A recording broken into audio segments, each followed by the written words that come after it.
меня Вячеслав Викторович, спасибо вам, пригласил еще по одной причине, чтобы я прочел стихотворение что-то, да? Да. Самое время, а то мы все доклады. Да, доклады, да. И вот есть такое стихотворение Кости Фролова Крымского.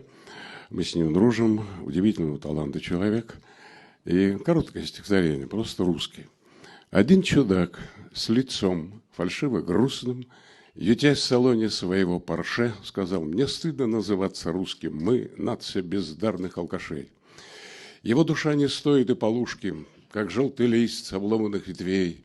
А вот потомок эфиопов Пушкин не тяготился русскостью своей. Себя считали русскими по праву и поднимали родину с колен творцы российской мореходной славы Беллинсгаузен, Крузенштерн.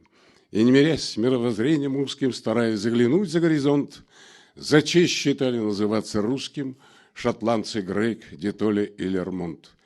Любой из них достоин восхищения, ведь родину воспеть для них закон. Так жизнь свою отдал без сожаления за Русь грузинский князь Багратион. Язык наш многогранный, точный, верный, то души лечит, то разит, как сталь. Способны ли мы ценить его безмерно и знать его, как знал датчанин Даль?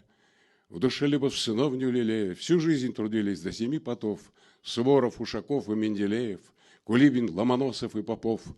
Их имена остались на скрижалях, как подлинной истории азы, и среди них, как столб, старик Державин, чижила кровь татарского Мурзы. Они идут то слуги, то мессии, свой крест неся на согбенных плечах, как нес его во имя всей России потомок турка, адмирал Колчак. Не стоит головой биться в стенку и в бешенстве слюною брызгать зря. Мы русские, так говорил Шевченко. Внимательнее читайте Кобзаря. Патриотизм не продают в нагрузку к беретам, сапогам или пальто.